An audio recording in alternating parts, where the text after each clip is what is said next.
Hey folks, so I bought a film camera, and there's a bit of a story behind it, so let's talk.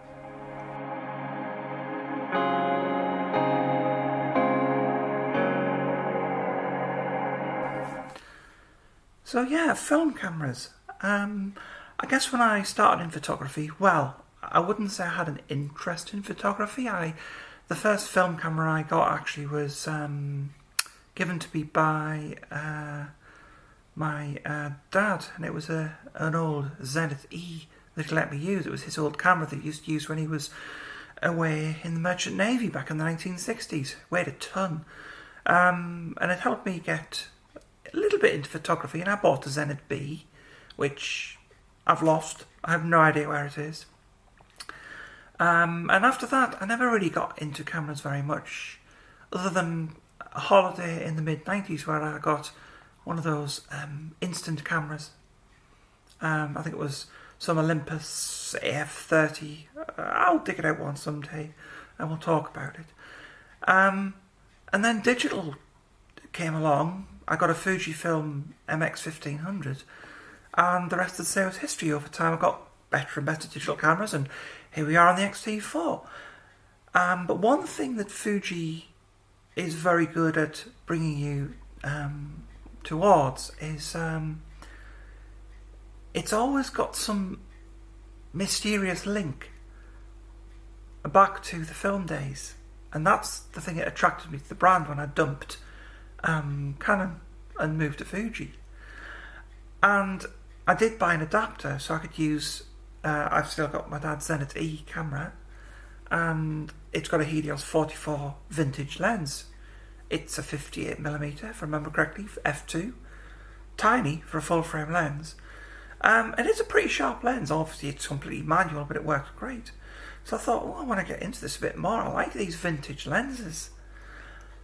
So I found a vintage lens on, I think, Facebook Marketplace. Went to see it, and it came with a camera. I wasn't really interested in the camera. So I bought the lens, tried it out, and haven't used it a huge amount.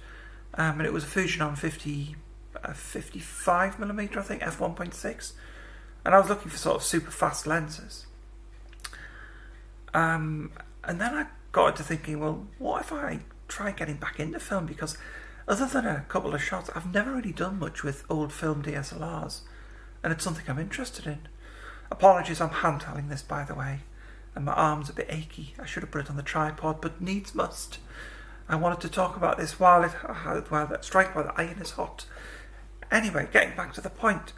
I've had this camera a year. It's a Fujica I can't say it, I'll have to leave my glasses up. It's an ST705w. It's just over there behind the camera. I'll stick it up. I've got some B-roll of it. I'll stick it on so you can see it. You can see where the Fuji design comes from, especially with the shutter button, and you can see where the little the XV100 series, I think it is, get their design ethos from. So you can see exactly where Fuji come from on this. And I thought, well, could I get a film for it? But the light meter didn't work. So I had a look at the battery compartment. You'll see in the back it's kind of like a screw fitting. Unscrewed it, took some very corroded batteries out, cleaned it up, and stuck a couple of batteries in, and lo and behold, light meter came to life. And I thought, wow, this could be remarkably easy to use. I was played around the exposure. You just got to get it's like a needle. You've just got to get it in the middle. So I've looked at some film, and I've got to check after this actually, because I'll find out if I've won something on eBay. But I looked at some film, Acros, which I'm probably going to get a couple of rolls of, or something cheap, something equivalent to that. Film's more expensive these days. It's about £6 to £8 a roll, £12 a good roll. But I thought, how am I going to develop it into negatives? Well, normally you get it developed at somewhere like a local shop, but there aren't many of those left.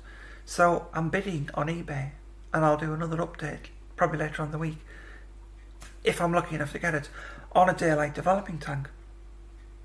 So I'm going to do some more vlogs about this, about my journey with film and what I can do. So first stage is getting the camera working. We've got to get a film for it, and I'm going to look into developing the negatives myself. Fingers crossed I managed to get this daylight developing tank. I'll tell you more about that next time. So please do remember to like the video if you enjoyed what you saw, and subscribe and click the bell for alerts to see what happens in my next bit of film camera adventure. Thank you for watching. See you all later. Bye.